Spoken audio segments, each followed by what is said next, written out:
Before we get into it, I just want to thank everyone who's been watching.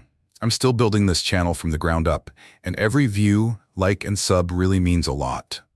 This story's been sitting on my chest for a while, and it's time I finally let it out. It's real, it's raw, and you'll want to hear how this ends. Now let me tell you about how my sister got pregnant by my fiancé and how my dad gave her my job and my future like it was nothing. I'm 32 years old. I grew up in a small town where everyone knew everyone. My dad owns a residential painting business that's been around since before I was born. He built it from the ground up with a few buddies, and when they all moved on or retired, it became a family thing. I've got a younger sister, Ashley. She's 28, and before anyone says anything, yes, we used to be close. But if I'm being honest, even when we were kids, things were off. Ashley was the baby. And I don't mean that in a, oh, she's the youngest kind of way. I mean she was the miracle child. Mom had complications when she was pregnant with her. Almost lost her twice. And when she was born, she had all sorts of health issues. Breathing problems, weak immune system, constant hospital visits. I remember sitting in cold waiting rooms for hours, coloring in silence while my parents talked to doctors behind closed doors. I get it. It was scary for them. For a long time, we didn't even know if Ashley would make it past kindergarten. But what no one ever talks about is how that kind of thing changes a family. Once Ashley got better, and she did better, fully healthy by 10, the fear didn't go away. My parents, especially my dad, treated her like glass. Like if they told her no too harshly, she'd crack and disappear. Meanwhile, I was the strong one, the responsible one. The kid who got straight A's, watched the house while mom was gone, learned how to cook meals, do laundry, and basically become a second parent by age 12. If Ashley forgot her homework, Dad would say, "She's been through a lot." If I forgot mine, it was, "Why are you being lazy?" When I was 15, Dad took me on my first job, not because he thought I was ready, but because he needed an extra pair of hands on a 3-day rush paint gig. It was a summer heat wave, and we were painting this massive stucco house with a shaky extension ladder and cheap rollers. I came home every night covered in paint, exhausted, sunburned, and I loved it. Not the work necessarily, but the feeling of earning something, of making things look good with my hands. I saw potential in what my dad had built, even if he didn't see it in me. I started working every summer, every break, and eventually full-time after I graduated. I took certification classes, learned how to price jobs, and eventually started handling clients on my own. Dad still handled the contracts, but I was the one out there doing prep work, spraying, finishing, running the team. Ashley? She showed up now and then. Sometimes she'd do touch-ups or take pictures for social media. Once, she spilled a whole gallon of satin white on a hardwood floor and laughed it off like it was no big deal. Dad yelled at me for not guiding her better. It was like that for years, but everything started to shift when I met Jordan. Jordan wasn't from our town. He worked with a supplier we partnered with, always dropping off materials, helping us load orders, checking invoices. He wasn't flashy, didn't talk a lot, but he noticed things. I remember one day he caught me struggling to tape off crown molding in a tricky corner and stepped in without saying a word. Just helped. That kind of person. We started talking more after that. Lunch breaks turned into long drives, late-night phone calls, and, before I knew it, we were together. He respected me in a way that I hadn't felt before. He saw how hard I worked, not just physically, but emotionally. The way I held the business together while my dad half-assed the books and Ashley floated in and out like she owned the place. He saw how tired I was of being invisible. And most of all, he didn't treat me like I was difficult or too serious, the way my family always had. He liked that I was focused, reliable. He said I was the glue in the room, and I don't think anyone had ever said anything like that to me before. Within a year, he started helping out part-time, managing estimates, scheduling, logistics. He was good at it, better than I expected. Organized, calm under pressure. He was the only reason I didn't completely burn out that year. We moved in together 2 years later. Got engaged after that. For the first time in my life, I felt like I had real balance. Like I wasn't just someone else's support system. I had my own person, my own partner, and business was booming. We had 3 crews running steady, repeat clients, great reviews online. I even had the dream, Maybe one day I'd take over officially, rebrand it, make it mine. But of course, Ashley came back. She always did. Float in, cause chaos, soak up attention. Except this time, she stayed. Ashley said she was just home for a bit. She'd broken up with some guy she was seeing in the city. I never met him, never asked. I'd learned not to get attached to the people in her life. They never stayed long. At first, I didn't think much of it. She moved back into our parents' place like she always did when things fell apart. I figured she'd lounge around for a few weeks, maybe talk about going back to school again, or starting a design blog, or whatever the latest plan was. I had my hands full with the business anyway. We had 3 jobs running back to back, and Jordan and I were trying to schedule our engagement party around client deadlines. But then she started showing up to the office. At first it was harmless. She brought coffee one morning, said she was just bored. Then she offered to help organize paint samples. Then she sat in on a client call just to observe. A week later, she was running point on our invoicing software. A system I set up 2 years ago, by the way. Suddenly, she had opinions about branding, client communication, how we presented ourselves as a team. Dad acted like she was some kind of marketing genius. "Look at this girl," he said one morning, beaming while she showed off a Canva logo mock-up. "You two could really take this thing to the next level." I laughed at first. I thought it was a joke. Ashley hadn't held a real job in 3 years. She didn't know the first thing about quoting a drywall repair or the difference between satin and eggshell. But suddenly, she was the creative director of a business she hadn't lifted a brush for since 2017. And Jordan, well, he didn't say much at first. He was always polite to her, always trying to keep the peace. He said she was just trying to be helpful. That maybe I was being a little too guarded. Was I? I started to wonder. We just hit a new milestone. Our first 5-figure commercial contract. I was exhausted, proud, and finally feeling like I had some control. Maybe I was being territorial. Maybe Ashley really had grown up a little. So I let her stay. I let her sit in on meetings. I let her clean up our client proposal templates, even though her version used script fonts and looked like a cupcake flyer. I let her talk over me in front of Dad, even when she was wrong. And then one day, I came into the office and found her sitting at my desk, typing away on my laptop like it belonged to her. "Hey," I said, trying to keep my tone light. "What are you doing?" She looked up, smiling. "Oh, just updating the work calendar. You had some overlaps for next week." I didn't even know what to say. That calendar was synced with my personal phone, my notes, everything. I sat down at the side table and just watched her, all casual, like she belonged there. Later that night, I told Jordan it was weird. "She's just trying to be useful," he said, shrugging. "It's not like she's taking over or anything." "You don't think it's strange she's suddenly all up in the business after years of not caring?" He sighed. "Maybe it's good for her. She needs structure. Besides, it's your family's business. You've always said you wanted them to take it seriously." That wasn't the point. But I didn't push. I told myself I was overreacting. Again. A few days later, I noticed something else.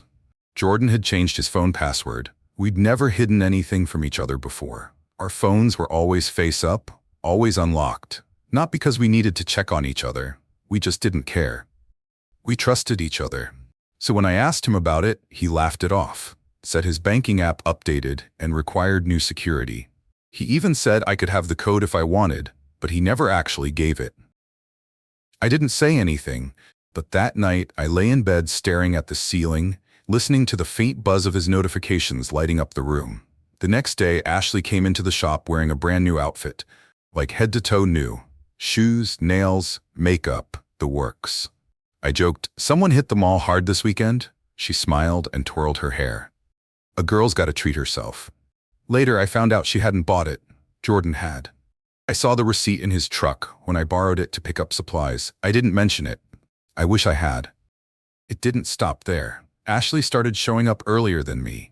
She'd make coffee, rearrange the whiteboard schedule, and leave little sticky notes for Jordan with reminders about materials or calls.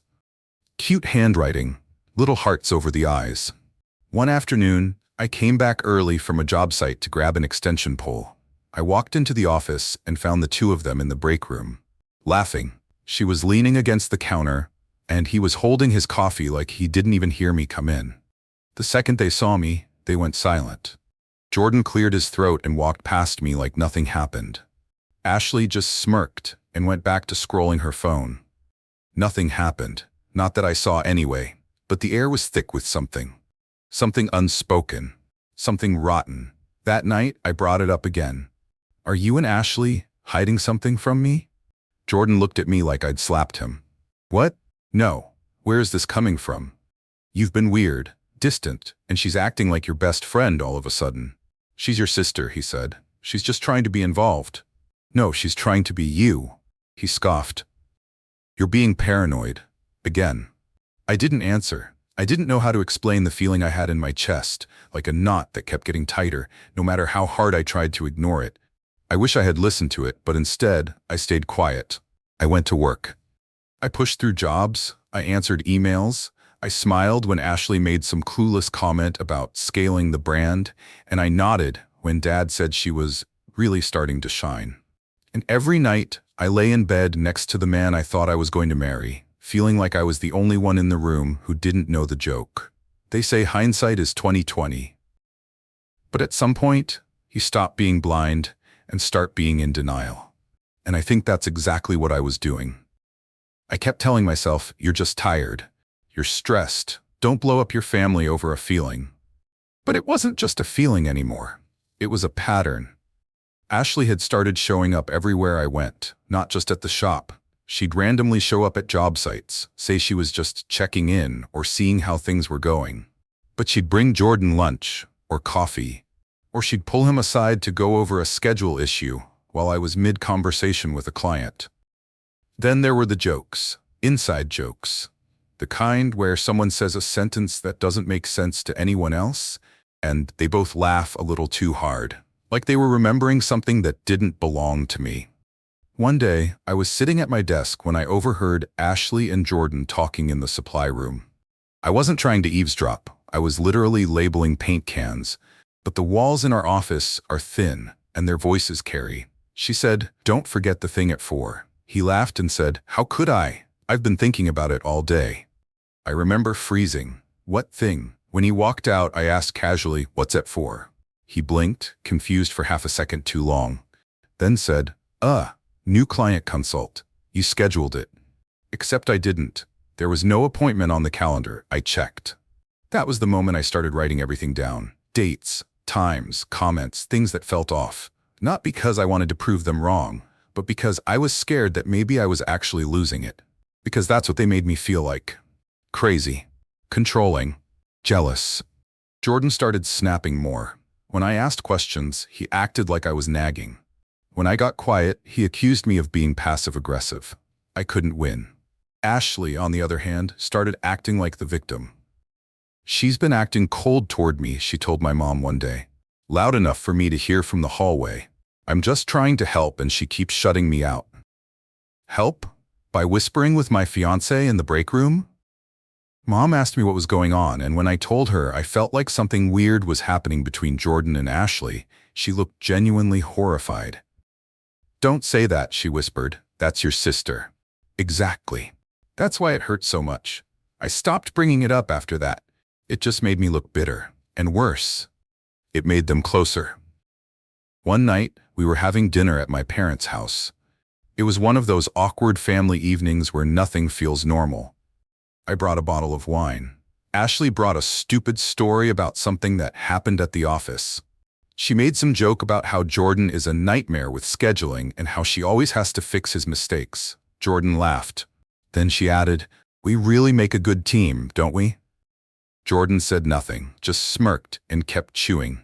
I looked around the table. My mom gave me a tight smile. Dad was nodding, like this was some wholesome moment, and I just sat there, gripping my fork. Later, in the car, I brought it up. "You seemed pretty cozy with Ashley tonight." Jordan sighed, long and loud. "Are we seriously doing this again?" "I'm asking you a question." "No, you're accusing me, again." His voice got louder. "God, why are you always on edge lately? I feel like I can't breathe around you." That hit me like a slap. "I feel like I don't know you lately." He shook his head.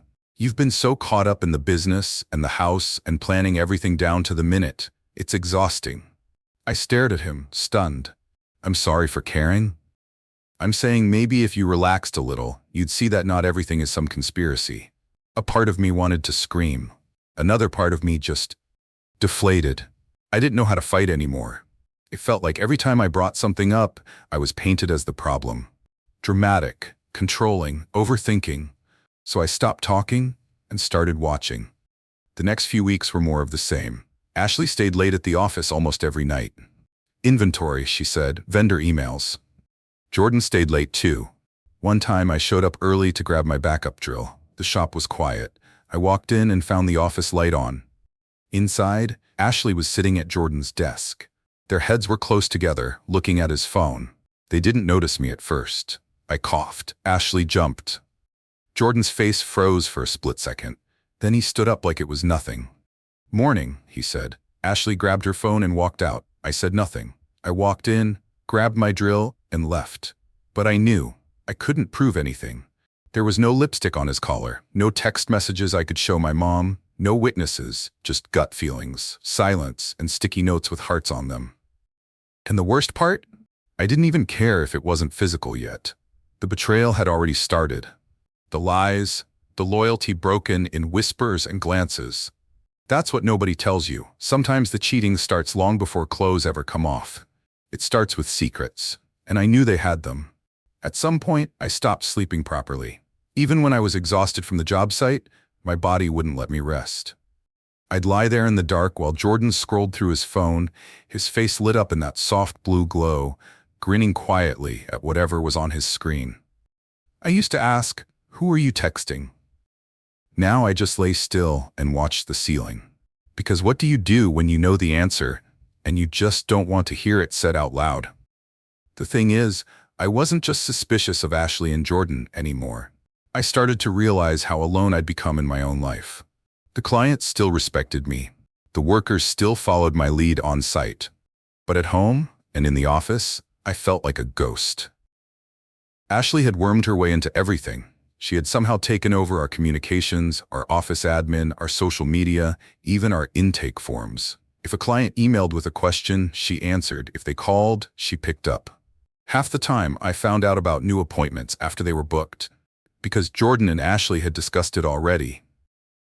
When I brought it up to my dad, he brushed it off. "She's helping you, isn't she?" he said. "You always said you needed more hands."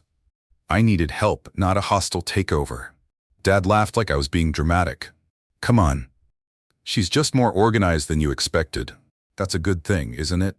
No, not when her idea of organizing meant printing pastel business cards with only her name on them. I confronted her about it once. "These cards say Ashley Carter, Operations Director." "Since when?" She shrugged. "It just looks more professional. Clients get confused when there are too many names on the paperwork." "Professional? You're not even licensed." "Relax," she said, flipping her hair. "It's just a title. Dad thinks it's smart branding." "Dad, of course." Jordan naturally had nothing to say. "It's not worth fighting over," he said. "They're just cards." Easy for him to say. He wasn't the one watching his sister, the one who used to need help tying her shoelaces. Play boss, while the man she claimed to love sat back and let it happen. And then there was Janet. Janet had worked at our company since I was in middle school. She was like our second mom, knew every client by name, handled calls, scheduled crews, managed invoices before I ever knew how to read one. She was loyal, quiet, but sharp. Never said much unless she had something to say. And one morning she pulled me aside. "Something's going on," she whispered. I blinked.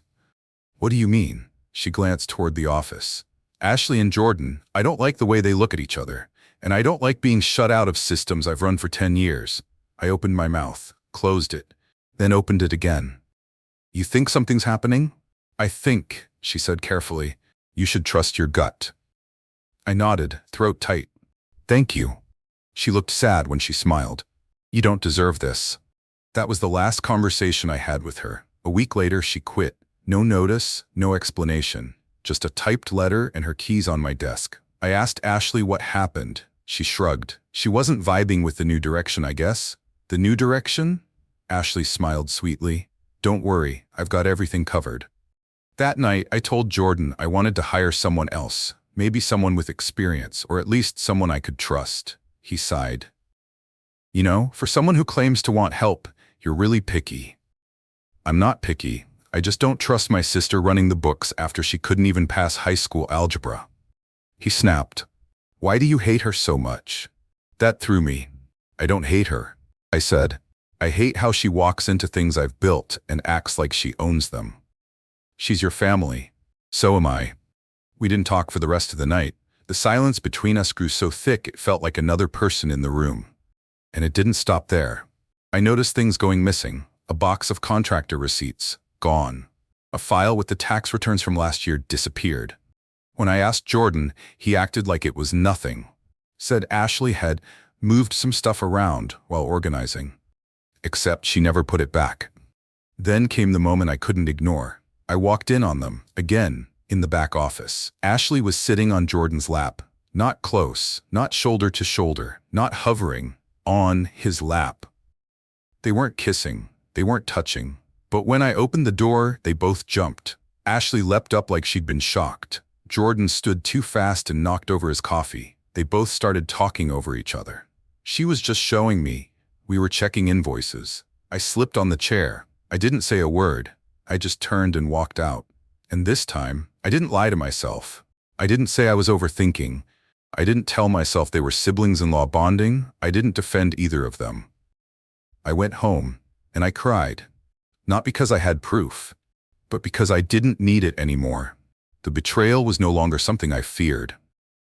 It was real. It was a Tuesday. I remember because I was out on one of our biggest commercial jobs, repainting the exterior of a medical building, and we were behind schedule. 2 of our sprayers had malfunctioned, the scaffolding had shifted overnight, and the entire crew was scrambling. I had paint in my hair, my back hurt, I hadn't eaten, it was just one of those days. And then my phone rang. It was Jordan. But when I picked up, it wasn't his voice. It was Ashley. And she was crying, hysterically. I couldn't even make out what she was saying at first, just this jumble of sobs and broken sentences. I thought someone had died. I thought maybe Mom had been in a car accident or something had happened to Dad. I kept saying, Ashley, breathe. What's wrong? She finally managed to choke out the words. I need to talk to you. In person, please. Right now. There was something in her voice, not fear, not sadness, not panic. Guilt. I didn't ask questions. I told the crew to hold tight, that I had a family emergency, and I left. The whole drive home, my hands were shaking. I had no idea what I was walking into. I thought maybe Jordan had cheated. Maybe he and Ashley had gotten into a fight. Maybe he'd hit her, though that didn't make sense. Jordan had never raised a hand in his life. I pulled into the driveway and saw her car. She was sitting inside, gripping the steering wheel like it was the only thing keeping her from floating away. I got out, walked to the passenger side, knocked. She unlocked the door, but didn't say anything. I sat down slowly, heart hammering. She didn't look at me, just stared straight ahead. Then she said it, barely above a whisper. I'm pregnant. For a second, I didn't breathe.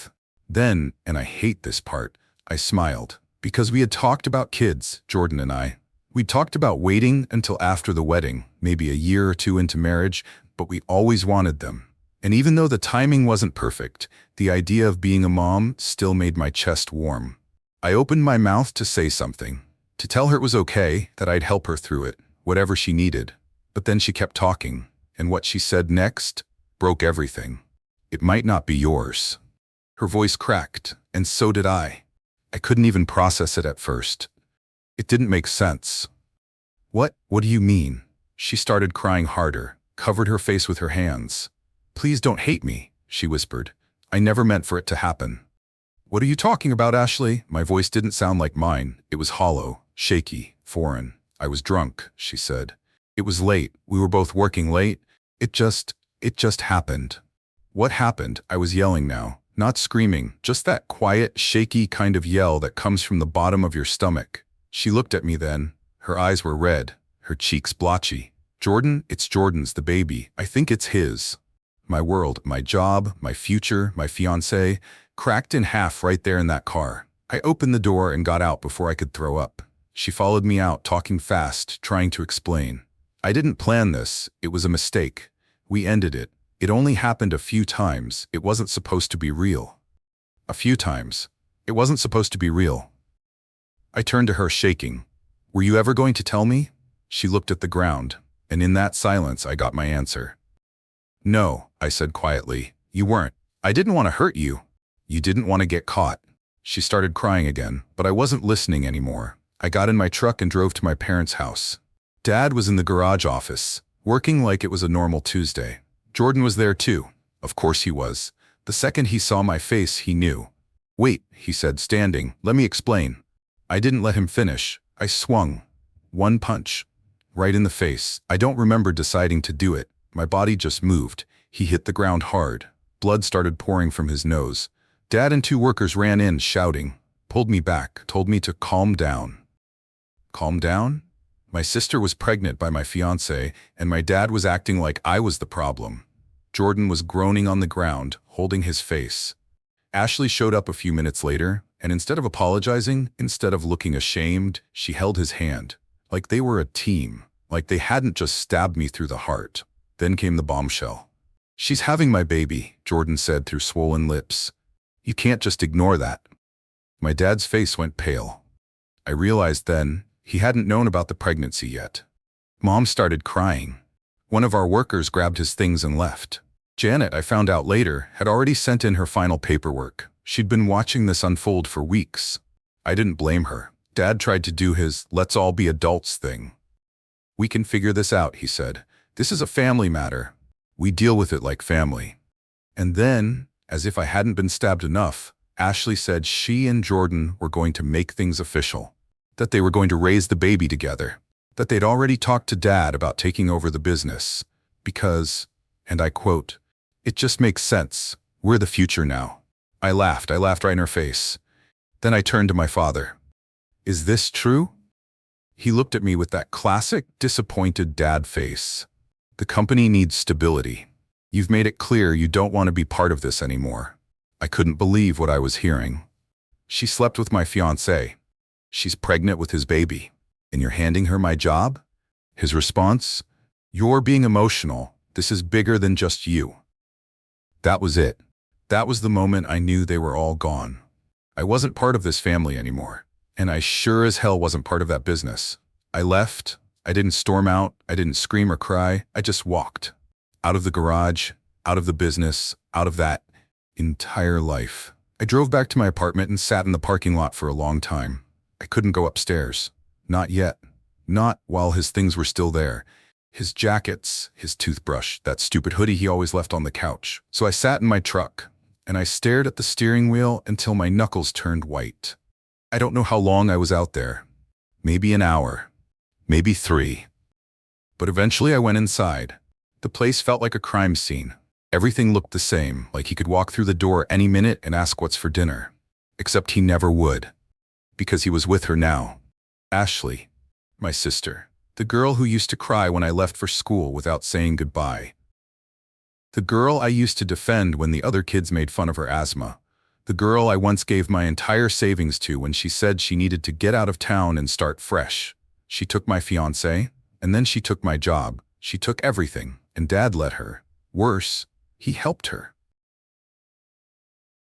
She came by the next morning, Ashley. I was packing his stuff into boxes calmly, neatly, when she knocked. I opened the door and saw her standing there with puffy eyes and a pitiful expression.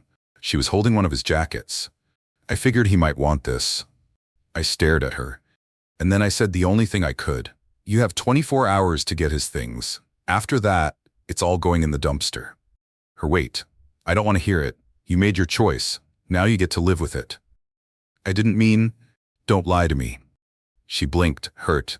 I shut the door, locked it, and for the first time in days, I actually breathed. The next week was a blur. I moved out of the apartment, couldn't stand to be in a space we once called home. I stayed with a friend, someone from high school who had a guest room and didn't ask too many questions. I turned my phone off, didn't answer texts, ignored the voicemails piling up from Mom, from Dad, from Ashley, even one from Jordan. Like he thought we could still talk. But I listened to one message. Just one. From my dad. He said, "I think it's time we all move on. You should consider what's best for the company, for the family. Ashley and Jordan are building something now, and they need your support. You can't let jealousy get in the way of doing what's right." Jealousy. He used that word. As if I wanted what they had. As if I hadn't built the whole thing myself. Job by job, ladder by ladder, gallon by gallon. I laughed so hard I cried. But the real insult? That came 2 weeks later. I finally agreed to meet them. Not because I wanted closure, but because Mom begged. Said it was important. Said Dad had a plan. I should have known better. I showed up to the house, same worn porch, same cracked flower pots, same heaviness in my chest the second I stepped through the door. They were all there. Ashley, Jordan, my mom, and Dad sitting in his recliner like he was the king of something. He looked at me like I was the one who owed him an apology. Then he said it. "Since it's clear you're not coming back, and given the circumstances, we've decided it makes sense for Ashley and Jordan to take over the business." I didn't speak. They're getting married. They're having a child. They're the future of this family. Still, I didn't speak, and we'd like you to help train them. That's when I laughed, out loud. Hard.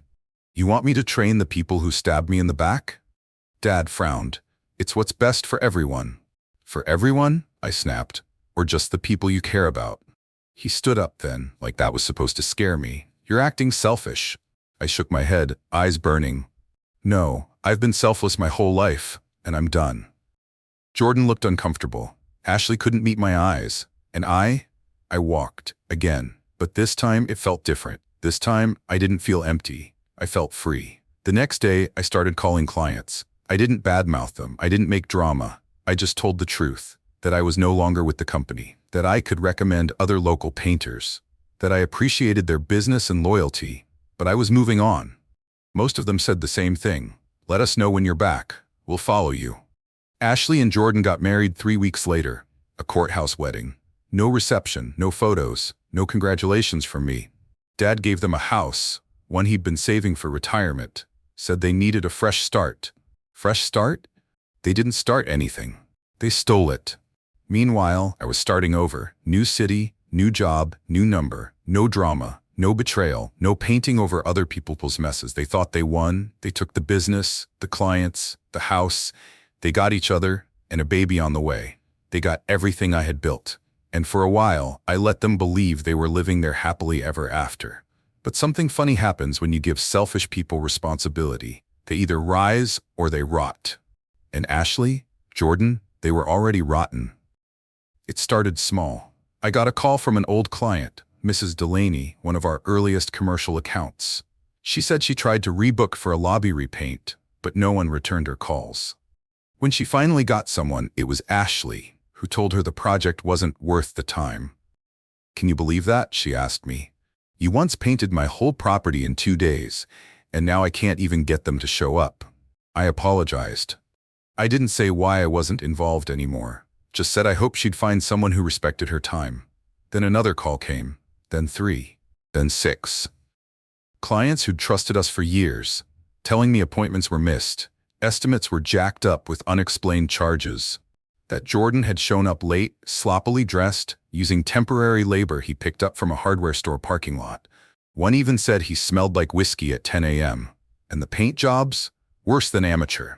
Lines crooked, colors wrong, trim left unfinished. One woman had her kitchen cabinets sprayed closed. Another said they sealed her back deck during a thunderstorm. Each time, I told them the same thing. I'm no longer affiliated with that company. And each time I hung up with a little less regret in my chest. It didn't take long. Ashley and Jordan were in way over their heads. Jordan stopped showing up on job sites. Ashley tried to run things from her phone between nail, appointments, and Instagram posts. They hired unlicensed workers, cut corners, ignored safety protocols. And then, the inevitable. Lawsuits. A restaurant we used to service called my old number said the work Jordan's crew did violated 3 building codes. No drop cloths, exposed wires, fire hazards. They were threatening to sue for damages. Dad must have finally taken a look at the books, because one night around 11 p.m. I got a call from Mom. I almost didn't pick up, but something told me I should. She was crying. "I'm sorry," she said. "I know you don't want to hear from us, but your father needs to talk to you, please. I almost hung up, but she sounded so tired, so broken. I stayed on the line. Dad came on next. His voice, not angry, not disappointed, just defeated. They're running it into the ground, he said. The business, everything. I thought I could guide them, but they won't listen. He told me about missed deadlines, unpaid invoices, loans Jordan had taken out behind his back. He told me their liability insurance had lapsed, that Jordan had forgotten to renew it while taking cash under the table. He told me they were under investigation for code violations. And then he said the part that almost made me laugh. I need you to come back, help me fix this. We can make you majority owner, give you full control. Full control. After everything? Now he wanted to hand me the keys to the wreckage? I was quiet. Then I said, not my circus, not my monkeys. He tried again. Please, we're gonna lose everything. The business, the house, your mother is barely holding it together. And finally, he dropped the last card he had left. Ashley and Jordan, they're done. She left last week, took the baby and disappeared. He cleared out the account. We don't even know where he is. That part hit different. Not because I felt bad for Ashley, but because I saw it coming. Jordan was always going to run when it got hard. That's who he was. And now? She knew it too. When I hung up on my father that night, I didn't feel triumphant. I didn't feel smug or proud or even angry. I just felt tired. So unbelievably tired. This man, the same man who told me I was being too emotional, who called my pain jealousy, who handed everything I built over to my sister and ex-fiancé, was now sitting in the ruins, wondering how it all fell apart. And now he wanted me to come back. To fix the mess, to save the family name. No apology, no accountability, just desperation. But desperation isn't the same as remorse. I sat with it for a few days, didn't return the follow-up calls, didn't respond to Mom's texts, even when she said things like, your father's not eating or we might lose the house. And then, right when I thought it couldn't get more absurd, Ashley texted me. I know I'm the last person you want to hear from, but I need help. I stared at the screen for a long time before opening the rest. The baby is yours. I mean, it's Jordan's. The DNA test came back. He took all the money and disappeared. I don't have anything. Please don't ignore this. I don't know where else to go. I didn't respond. Not right away. I let that text sit there like a landmine. Because I needed to be sure, really sure, that I wasn't about to make the same mistake again. And when I did respond, it was 3 words. Talk to my lawyer. That's it. No, I'm sorry. No, we'll figure it out. No, I still love you. Because I didn't. I didn't love her anymore. I didn't hate her either. I just let her go. She made her choice. She chose him. She chose lies. She chose betrayal. And now she could choose to lie in the bed she made. A few days after that, Dad showed up at my apartment. No warning. No call. Just there, standing outside my door in a beat-up jacket he probably hadn't worn in years. I opened it. Not because I wanted to, but because part of me needed him to see who I was now. Where I lived. What I built without him. He walked in, slow and quiet. Looked around like he was in a museum. Everything was clean, bright, peaceful. I had fresh paint samples on the counter, my own side projects, a whiteboard schedule on the wall with new clients, my own books, my own name on every invoice, no drama, no chaos, just me. He sat down, and for the first time in my life he looked small, tired, embarrassed. He told me everything, that the business was dead, that they were being sued, that 2 clients were demanding full refunds and filing claims for damages, that the bank was taking the house next month. And then he handed me a folder. Inside, papers to sign over the company, 100% to me. No strings, no conditions. He said, you always knew what you were doing. I was just too proud to see it. I didn't respond right away. I just flipped through the papers, and then I asked, quietly, where's Ashley? His face fell. She's gone. Took the baby and moved in with someone from her support group. Left a note saying not to contact her. I don't think she wants anything to do with any of us. I nodded. And Jordan? Vanished, he said. Cleaned out the account and left. Probably in another state by now. I exhaled. Long, deep. Then I handed the folder back. I don't want the business. He blinked. What? I don't want it, I repeated. It's not mine anymore. It hasn't been for a long time. But it's your legacy. No, I said. You gave away my legacy. You gave it to Ashley and Jordan. And now you want me to pick up the pieces like none of that happened? He looked like I'd punched him. I was wrong. You were cruel. He didn't argue, didn't yell. He just looked down at his hands and said, "Where did I go wrong?" I wanted to list it all out. Every overlooked effort. Every time he said Ashley meant well. Every time he credited her for things I did. But instead, I just said, "You didn't go wrong. You got exactly what you always wanted. You gave everything to your golden child, and she lit it all on fire." He sat there for a long time before finally standing. Before he left, he turned and said, "Your mother asked if she could stay with you." "Just her. I told her I'd be fine." I nodded once. "She's welcome anytime. Just her." Then I shut the door, and I didn't look back. Peace doesn't come in one big moment. It comes in tiny pieces. The first time I didn't flinch when I heard Jordan's name. The first time I drove past my dad's old shop and didn't feel my chest tighten. The first time I opened the blinds in the morning and realized I didn't miss any of it. That's how I knew I was healing. Not because things were perfect, but because I didn't need revenge anymore. I didn't need apologies. I didn't need anyone to admit they were wrong. I just needed out. Mom moved in 2 weeks after Dad lost the house. She didn't bring much, just a few bags, some family photos, and a quiet sadness that followed her like a shadow. She never talked about Ashley, or Jordan, or the business. And I didn't ask. We settled into a strange but peaceful rhythm. Shared coffee in the mornings, small talk in the evenings, and mutual silence where the damage used to be. She told me she was proud of me, that I'd always been the strong one, that she wished she had said it sooner. I didn't cry when she said that, but I wanted to. Ashley never came back. She never called, never showed up on the doorstep with tears in her eyes and some speech about how sorry she was.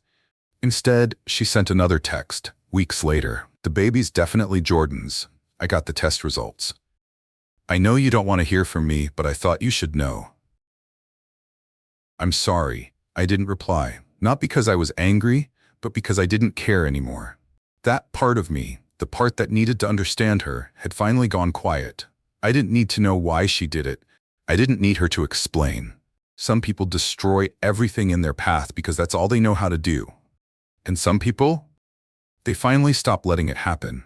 My lawyer reached out shortly after. He'd been in touch with Ashley's attorney. She wanted to establish custody, confirm that Jordan was the father, and that he wouldn't be involved. She wasn't asking for money. She wasn't asking for anything, actually.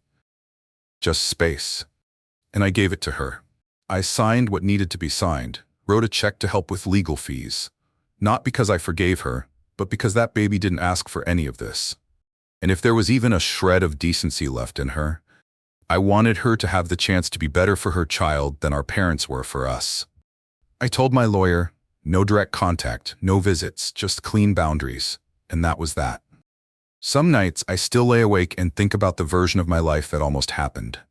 Married to Jordan, running the business, a house maybe, a couple of kids, normal, stable, mine. But when I really sit with it, I realize something. That version of my life only existed because I was holding it together by force.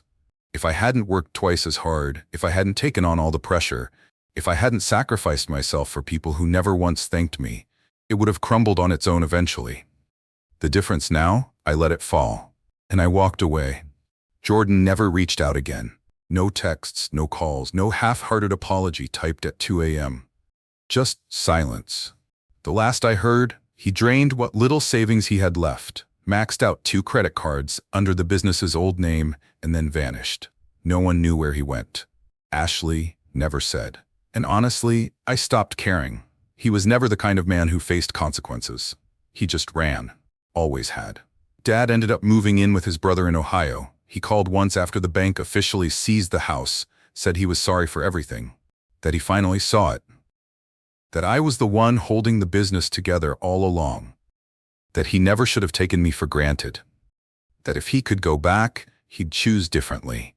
I told him I appreciated the call, but I didn't ask for anything more. We haven't spoken since.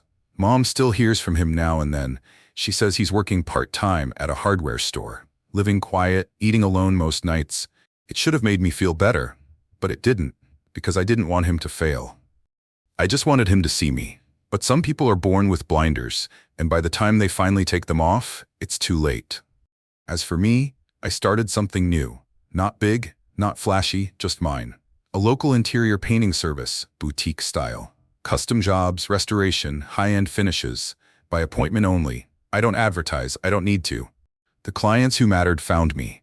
Word of mouth, repeat referrals, people who remembered my name and my work, not my father's, not Ashley's. Mine. And every time I hand over a finished room, pristine, quiet, beautiful, I feel a little more whole. Not because I rebuilt what I lost, but because I built something better. Without them. I started dating again, too. Nothing serious. Not yet. One guy asked about my family over dinner. I told him we weren't close. He didn't push. We talked about music instead, and that was enough. Ashley sent one last message. Just a photo. Her baby. No caption. No ask. Just a picture. I stared at it for a long time. He looked healthy. Big eyes, tiny hands, a little smile that had no idea where he came from. I didn't reply. I just whispered, "Be better than them." Then I deleted the photo. I think a lot about how people say everything happens for a reason. I used to hate that phrase. Still do, mostly, because not everything happens for a reason. Sometimes people just suck. Sometimes good people get hurt for no reason at all. Sometimes the people you trust most turn out to be the ones who break you. But here's what I've learned. You don't need closure to heal. You don't need apologies to move on. You don't even need revenge to win. Sometimes, you just need peace. And that's exactly what I found. Thank you for listening. If you've been through anything like this, I hope you know you're not crazy and you're not alone. If you haven't subscribed yet, feel free to hit that button. And maybe, just maybe, by sharing these stories, we help someone else walk away from the fire too. Until next time.